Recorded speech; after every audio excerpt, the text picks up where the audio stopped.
The town that never let go. Michael had always been fascinated by abandoned places. The eerie silence, the crumbling buildings overtaken by nature. It was as if the past was still lingering, whispering in the wind. So when he heard about Ravenshade, a forgotten town deep in the woods, he knew he had to see it for himself. The town had been wiped off maps decades ago, and no one seemed to know why. Some said it was a ghost town, others whispered about disappearances, but no official records existed. It was as if Ravenshade had never existed at all. Determined to uncover the mystery, Michael packed his camera, flashlight, and some supplies before driving out. The road leading to Ravenshade was barely visible, a narrow dirt path tangled in overgrown branches. The deeper he drove, the heavier the air became. Something about this place felt wrong. When he finally arrived, Ravenshade was exactly as he had imagined. Deserted, silent, frozen in time. Houses stood with their doors ajar. Stores with faded signs still had merchandise inside, and a thick layer of dust covered everything. It was as if the town had been abandoned in a single moment, with no warning. Michael stepped out of his car, camera in hand. The wind howled through the empty streets, sending a chill down his spine. He told himself it was just an ordinary ghost town. Nothing supernatural. Just another forgotten place waiting to be documented. Or so he thought. The first signs. As Michael explored, he noticed something odd. There were no signs of wildlife. No birds, no insects, not even the sound of rustling leaves. It was as if nature itself had abandoned this place.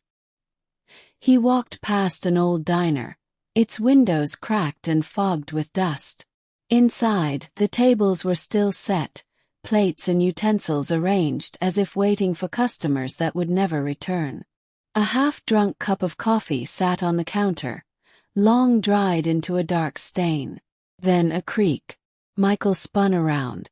The door of a nearby house had shifted slightly. The town was empty, wasn't it? Curiosity won over fear, and he approached the house. The door swung open with the wind, revealing a dimly lit hallway.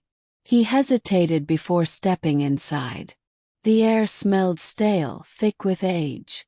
The walls were lined with family portraits, their faces blurred, as if time itself had wiped away their features. Something about the house made his skin crawl. He turned to leave, but then he saw it. In the reflection of an old, dusty mirror by the staircase, someone stood behind him. He spun around, but the hallway was empty. His heartbeat thundered in his chest. He took a step back, eyes locked on the mirror. The figure was still there, a tall, shadowed shape, standing impossibly still. Michael bolted out of the house, panting, his hands shaking. Maybe it was a trick of the light. Maybe he was imagining things. But deep down he knew better. Something was here. The unseen watchers. Determined to keep going, Michael continued through town, though the unease never left him. As night fell, the air grew colder, and the silence became unbearable. He decided to set up camp in what looked like an old general store, barricading the doors just in case. Hours passed. The only sound was his own breathing. But then, a whisper. Michael's blood ran cold. It was distant, barely audible, yet unmistakable. He turned off his flashlight, straining to hear. The whispering continued, coming from outside. More than one voice, overlapping in hushed, frantic tones. Then footsteps, low, deliberate, circling the building. Michael clutched his flashlight, his mind racing. The town was abandoned. He had seen no one. So who or what was out there? The footsteps stopped. Silence. Then a soft, deliberate knock on the door. Michael held his breath. Another knock. Then another. louder each time. Then, the whispering voices spoke in unison. "You don't belong here." The doorknob twisted violently. Michael grabbed his bag and flashlight and bolted through the back door, running into the darkness. He didn't stop. He didn't look back. He just ran. The forgotten ones. He made it to his car, fumbling with the keys, breath ragged. He threw himself inside, locking the doors, turning the key in the ignition. Nothing. The engine was dead. The whispering began again. Closer this time. Michael turned on his flashlight, scanning the area. In the distance, just beyond the reach of the beam, they stood. Dozens of them. Shadowed figures, featureless, unmoving, watching. His hands trembled as he slammed his fists on the dashboard, cursing under his breath.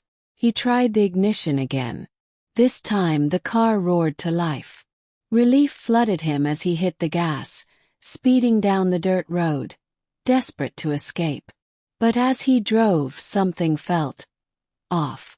The road stretched endlessly before him, the trees never changing. He should have reached the highway by now. His GPS had lost signal. His phone had no service. Then he saw it. Up ahead through the fog, the entrance to Ravenshade. He had never left. His blood ran cold. He slammed the brakes, his breath coming in short gasps. No, it wasn't possible. He had driven straight. He had left. Hadn't he? A movement in the rearview mirror made his stomach drop. He wasn't alone in the car anymore. A whisper right by his ear. "You don't belong here." The world went black. Gone without a trace. Days later, authorities found Michael's car, abandoned at the entrance of the forgotten town. The doors were wide open, the engine still running. But of Michael himself there was no trace. It was as if he had never existed at all.